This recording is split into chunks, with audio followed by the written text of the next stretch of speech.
इसको रोज़ सुन लें तो बहुत ही अच्छा है, क्योंकि 2 मिनट का काम है। नहीं हो तो कम से कम 48 दिन तो लगातार सुने।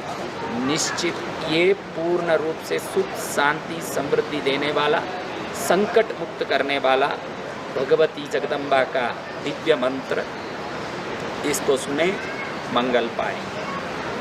ओम नमः शिवायै नारायण्यै दशहरायै गंगायै स्वाहा। ओम नमः शिवायै नारायण्यै दशहरायै गंगायै स्वाहा। ओम नमः शिवायै नारायण्यै दशहरायै गंगायै स्वाहा। ओम नमः शिवायै नारायण्यै दशहरायै गंगायै स्वाहा।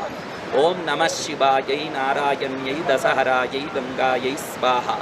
ओम नमः शिवायै नारायण्यै दशहरायै गंगायै स्वाहा।